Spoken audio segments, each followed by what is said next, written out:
রাধে রাধে বন্ধুরা, কেমন আছেন প্রত্যেকে? আশা করি প্রত্যেকে ভালো আছেন। আমরাও ভালো আছি।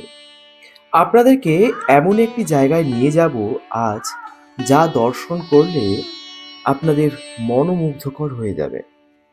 এবং এমন একটি স্থান, যে স্থানে আমাদের ব্রজের 4 সিদ্ধ বাবার মধ্যে অন্যতম সিদ্ধ বাবা হচ্ছেন সিদ্ধ মধুসূদন দাস বাবা মহারাজ। আজ তার তিরোভাব তিথি মহামহোৎসব।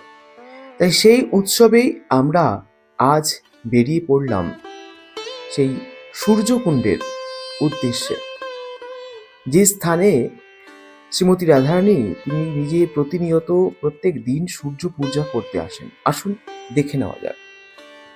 তাহলে বৃন্দাবন থেকে এখন রাধাকুণ্ডে যাব, আর রাধাকুণ্ড থেকে পুনরায় আবার সূর্যকুণ্ডে যাব। দেখি রাধাকুণ্ডে কাউকে পাই কিনা। যদি কাউকে পাই, বা অনেক সাধু সেখানে যান, তো সাধু দর্শন এবং ভগবত দর্শন দুটি হবে আপনাদেরও আমার সাথে। চলুন, রাধে রাধে। প্রায় 9:30 বেজে গেছে, আর আমি পৌঁছে গেছি এখন রাধাকুণ্ডে, সঞ্জয়দের বাড়ির কাছে। আর এখান থেকে এবার সঞ্জয়কে তুলে নিয়ে আবার এগোবো। বৃন্দাবন থেকে প্রায় 30 কিলোমিটার পথ অতিক্রম করে আমরা রাধাকুণ্ডে পৌঁছেছি। রাধাকুণ্ড থেকে পুনরায় 8 কিলোমিটার আমাদেরকে যেতে হবে সেই ছোটি ভর্না গ্রামে। গোবর্ধন রাধাকুণ্ড বাইপাস হয়ে এবার আমরা সম্মুখে গ্রামের পথকে আমাদেরকে ধরতে হবে। আর সেই গ্রাম্য পরিবেশ, গ্রাম্য পথ ধরেই কিন্তু আমরা চলবো ছোটি ভর্না গ্রামে। এই যে বাইপাস থেকে এবার আমরা ডান দিকে এবার মুড়ে যাব। এই গ্রামের পথ সম্মুখে ওই আমাদের ট্রেন লাইনের নিচ দিয়ে আন্ডারগ্রাউন্ড করা আছে, এর মাঝে দিয়ে আমাদেরকে পৌঁছাতে হবে। আর অনেক সাধুদের দেখা পাবো সেখানে। সিদ্ধ মধুসূদন দাস বাবা মহারাজের তিরোভাব মহামহোৎসবের সেই আনন্দকে আমরা উপলব্ধি করব, আপনারা আমরা সকলে মিলে। বৃন্দাবনে দর্শন করতে গেলে দেখুন, এখানে কিন্তু আমরা এহেন প্রকারের ময়ূরকেও দেখতে পাই। যদি এদিকে দেখাই, ওই দিকটাতেও তারা নির্বিকারে বিচরণ করছেন, কোনো দ্বিধা নেই, কোনো ভেদ নেই। তাই তারা নির্বিকারে কিন্তু বিচরণ করতে পারেন ব্রজ বৃন্দাবনের মাঝে।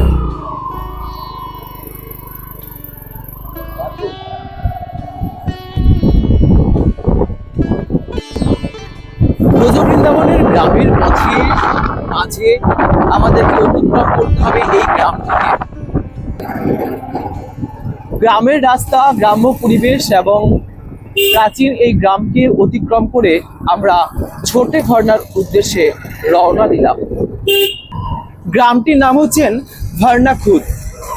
ভর্নাখুদকে অতিক্রম করে এবার আমরা আগামী গ্রাম ছোটে ভর্না সূর্যকুণ্ড পৌঁছাবো। দেখতে দেখতে ছোটে ভর্না গ্রামের মধ্যে প্রবেশ করলাম, আর এবার আমরা সূর্যকুণ্ডে প্রবেশ করব। প্রথমেই ব্রজবাসী মাদেরকে দর্শন করে এবার আমরা দর্শন করব। যথাক্রমে আমরা মন্দির প্রাঙ্গণে পৌঁছে যাই, আর পৌঁছেই দেখি রাসবিহারীর মহা অভিষেকের প্রস্তুতি পর্ব চলছে। বড় জ্যেষ্ঠ গুরু ভাইরা সকলে মিলে সেখানে সুন্দর করে রাসবিহারের অভিষেক পালন করছেন। আর আমিও সেই মুহূর্তটিকে ক্যামেরা বন্দি করে নিলাম আপনাদের জন্য। এবার আমি কি বাদ থাকি, আমারও সৌভাগ্য হলো সেই রাসবিহারীকে মাল্য পরিধান করানোর। একটু চেষ্টা করলাম, একটু সেবা করার প্রচেষ্টা করলাম। আর এই যে নিতাইগুড় দেখছেন, এরা আমার বাড়িতে প্রায় 3 মাস ছিলেন। কারণটি অঙ্গরাগের জন্য। যখন 3 মাস পরে এরা আবার পুনরায় সূর্যকুণ্ডে আসবেন, সেই সময় মহন্ত মুরলীধর বাবা মহারাজ আমার গৃহ মন্দির প্রাঙ্গণে এসেই এই নিতাইগৌড়কে নিয়ে যান সূর্যকুণ্ডের জন্য। বড় সৌভাগ্য লাভ করেছিলাম, সেই 3 মাস নিতাইগৌড় আমার অঙ্গনেই ছিলেন।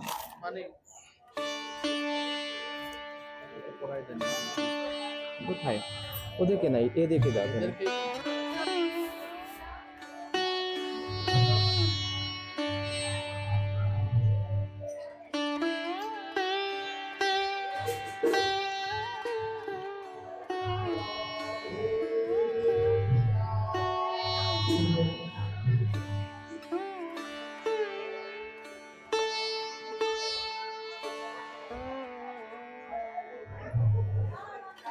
কিছু ভোগ লেগেছে?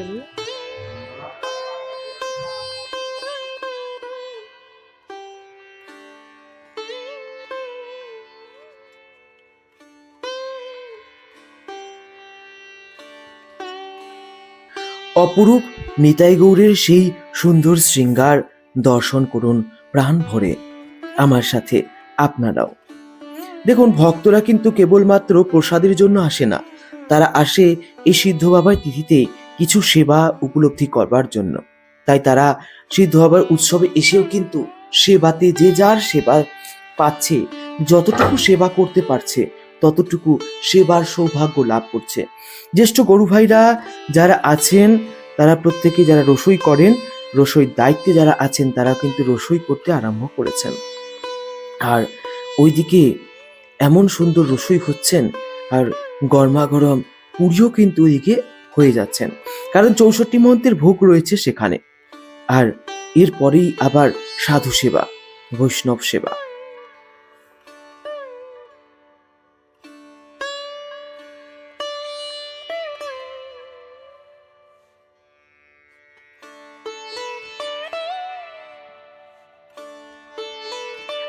এই সেই সূর্যকুণ্ড, যেখানে নিত্যপতি শ্রীমতী রাধারানী তিনি আসেন সূর্য পূজা করতে। না, সূর্য পূজার ছলে এখানে শ্যামসুন্দরের সাথে মিলন বা বিহার করবার জন্যই কিন্তু আসেন। শ্যামসুন্দর নিত্যপ্রতি এখানে বটু ব্রাহ্মণ বেশে এসে তিনি সূর্যনারায়ণকে পূজন করেন। আর এতে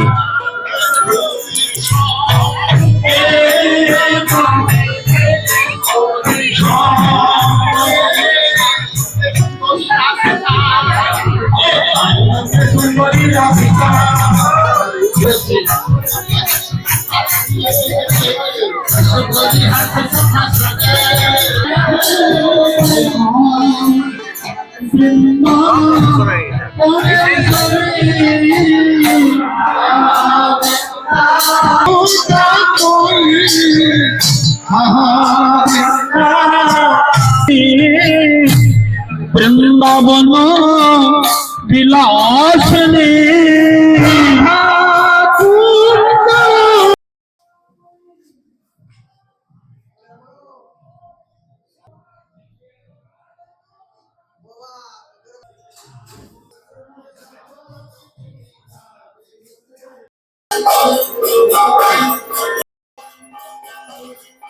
ইনি হচ্ছেন সূর্যনারায়ণ ভগবান, যার কথা আমরা বর্ণন বা শ্রবণ করছিলাম।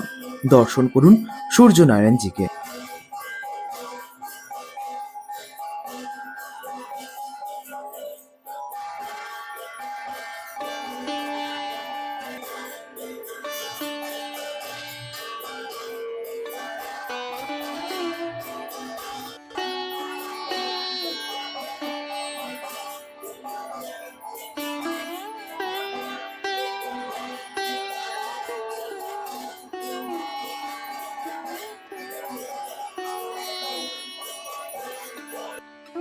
দেখুন, এত বড় ভোগনার মধ্যে পুরি রয়েছে, যা 2-4 জনে মিলে তুলে নেওয়া সম্ভব হচ্ছে না।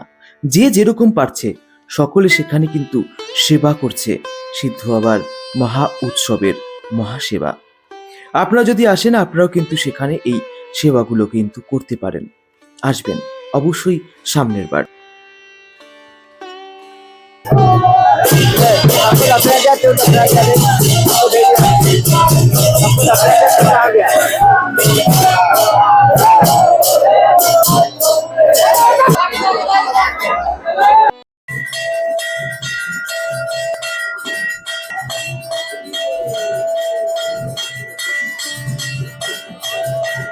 দেখতে দেখতে কীর্তন অন্তে এদিকে নিতাই গৌড়ের এবং 64 মহন্তের ভোগ রাগ আরতি শুরু হয়ে গিয়েছে। হরিদাস বাবা তিনি ভগবানের আরতি এখানে করছেন। বাইরে সাধুরা, সন্তরা, ভক্তরা সকলে মিলে আরতি দর্শন করছেন। আসুন দর্শন করে নিন।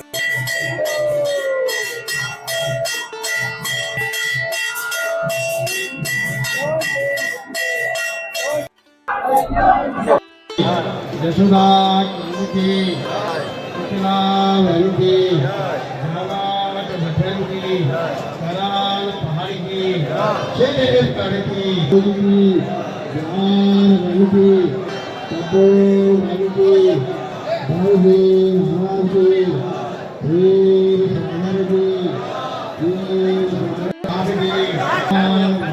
আরতির অন্তে সাধুদের প্রসাদ পাওয়ার ব্যবস্থাও হয়ে গেল।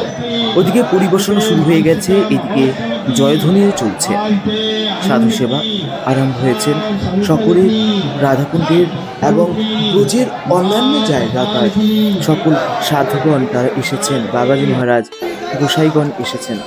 চেষ্টা করলাম আপনাদের প্রদত্ত সেই সেবাগুলোকে আমরাও সাধুদের হাতে তুলে দেওয়ার।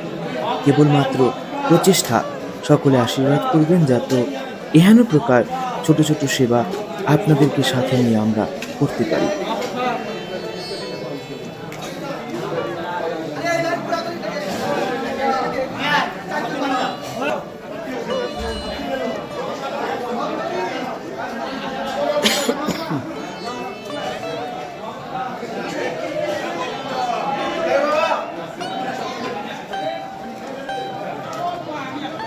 এদা এদিকটা ঘুরবি না?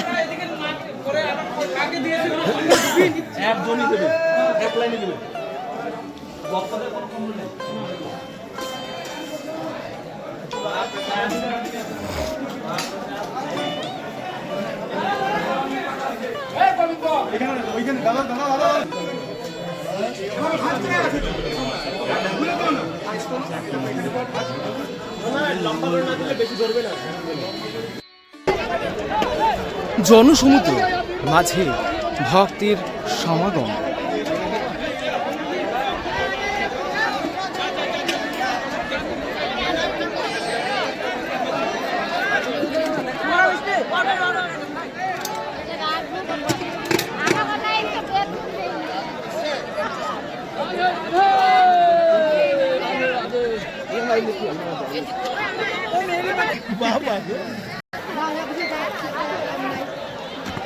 কলকাতা নিয়ে যাবো।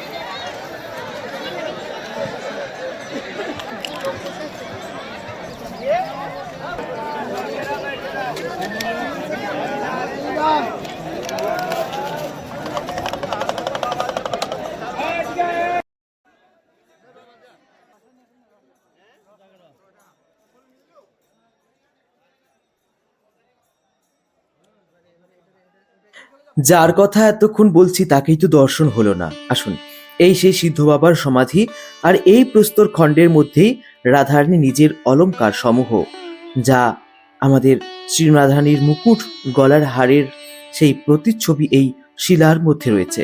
সিদ্ধ বাবাকে এই শিলা দিয়ে সেবা করতে বলেছিলেন শ্রীমতী রাধারানী। এই সিদ্ধ বাবার সমাধি প্রাঙ্গণ।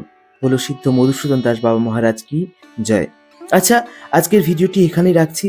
কেমন লাগলো অবশ্যই কমেন্ট, এবং যারা চ্যানেলে নতুন রয়েছেন তারা কিন্তু শেয়ারের মাধ্যমে সকলকে জানিয়ে দেবেন, যাতে আরো সকলে সেগুলো দর্শন করতে পারে। রাধে রাধে।